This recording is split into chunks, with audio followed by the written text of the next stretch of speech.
What's up, everybody? Welcome back to Diamond Owl Studios. You are in for a real treat today. My name's Paper Chase. And it's the one and only Diamond Don Juan. We got another, very interesting reaction for you today.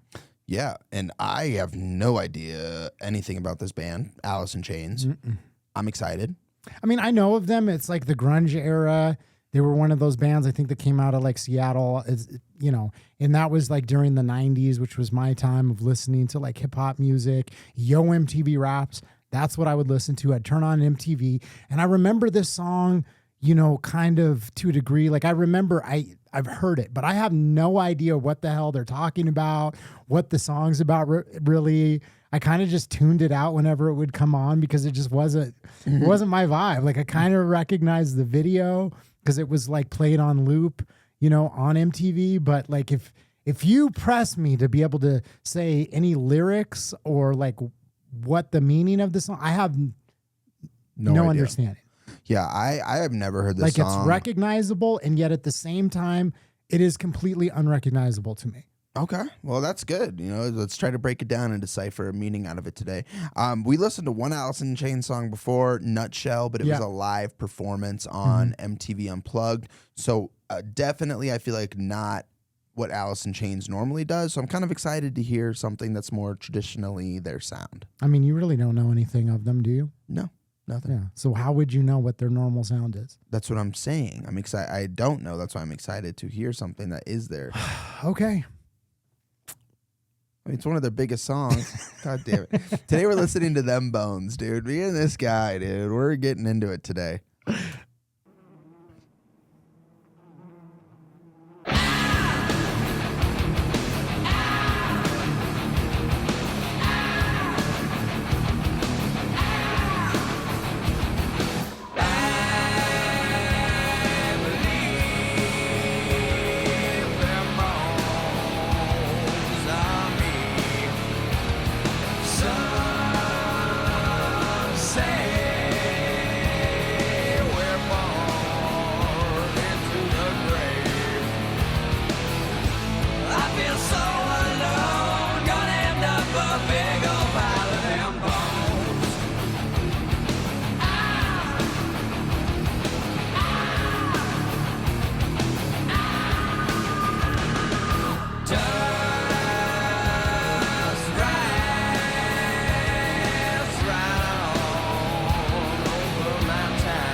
It was a great guitar solo. Yep. Absolutely loved it. Have you came up with a new meaning for the song yet? No, now I understand why I don't remember what the song is about. Because I feel like it doesn't have any deeper meaning. I feel like a lot of music when it came out at this time, like the songwriting was kind of, and I don't want to sound like offend anybody when I say this or sound like I'm bashing on them, but it was very much like just kind of random words strung together, surface level. Like there was no deep meaning to it. It's he almost took out like a Scrabble board and was just like, it's like they're just trying to put together lyrics and lines that kind of emulate their personas of being like this grungy, like, like sad whatever band. Like I feel so alone, gonna end up just them big pile of bones. Like, yeah, I mean everybody is. We're like I don't see real like depth or meaning to that, and I could be wrong. Maybe I'm just ignorant and I'm not understanding it.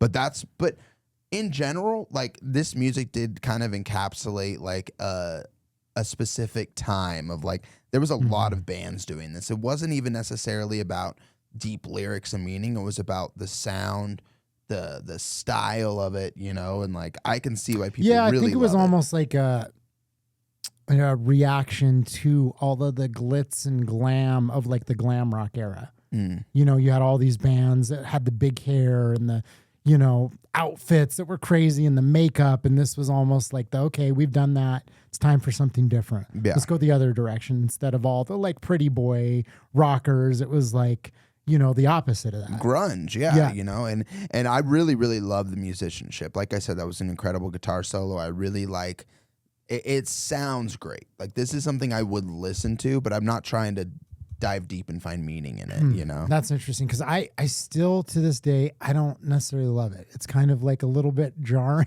like you know Yeah. what I mean, like the singing and everything. The guitar solo was awesome. Yeah, just is what it is. Yeah.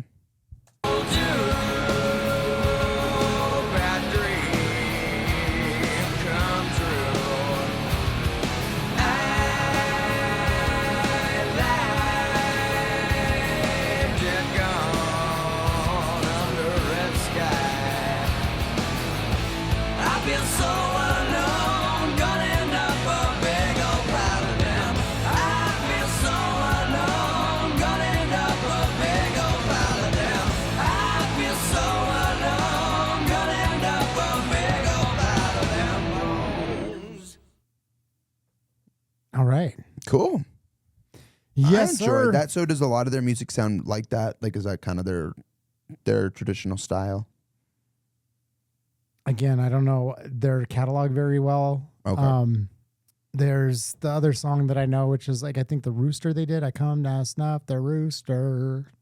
That sounds like some Which- country shit or something. Yeah, I think there's a meaning behind it, which I don't want to like divulge just yet because that's another one of those songs where I haven't really listened to it to like capture what the whole song is about. Right. But I kind of want to listen to it because I'm like, I think there's kind of an interesting story behind it. But, you know, hey, if you want to see us do another reaction, you know, I'm always down. Like at the end of the day, like I said, it may not necessarily be my exact cup of tea, but it's like, you know, still enjoyable to listen to it. I thought the guitar solo was great. I do like the chorus, like I Yeah. feel so alone. Yeah. You know, that's very catchy. It's very catchy, very catchy. Like I said, this is something that I could get down to and listen to, you know, especially if I'm like working out or, you know, whatever. Do you know but much of like Pearl Jam? I've seen Pearl Jam and I know some of their hits. So you've seen them live? Yeah, I saw them at Bonnaroo. How was that? Great. Okay. Bonnaroo was huge though, so I'm like so far back, Yeah. you know, but it was great. There's some concert footage that I've been wanting to watch of Pearl Jam Okay. that was like insane, where he was like climbing the rigging. And I just saw like a little clip of it. Mm-hmm. And I've been like thinking about bringing it up just because, you know, a lot of times when I'll see stuff like that, I'm just like, okay, that looks interesting. I'm going to just like file that in the memory banks. I'm not going to watch it because it would be a fun thing to do a reaction to. What made you think of Pearl Jam when talking? Because about of the grunge era, I think it's from the same era, you know, and I wouldn't compare those bands at No? all though. No. but their voices too. There's something You about think the so? nasally kind of singing a little bit Mm-hmm. that to me sounds similar. Maybe I'm wrong. I haven't listened to Pearl Jam in a while. I guess his voice is a little different. I know I wouldn't compare them even slightly, No, personally, but aren't they considered grunge though? I don't know. I don't think so. Hey, let us I don't know. I could be wrong. You know, we've had a long day here. We've been, you know, sitting here watching videos. Yeah, so long. This is, I gotta tell But you, this is everything just kind of such a hard things kind of gig. blend together after a little while when you're like trying to think of like music stylistically and stuff. So we're clearly not pros. We're just here to do it for fun. Yeah, it's amateur hour. I don't even know why you guys are wasting your time. Why would you say that? But you know what? If you guys want to have a good time with us, man, make sure you guys hit the subscribe button. We're always doing new music, old music, everything in between, and we have a great time. So hit that subscribe button. And if you enjoyed the video, drop a like. That's Thanks, all we guys. got. Love you. Peace. Peace.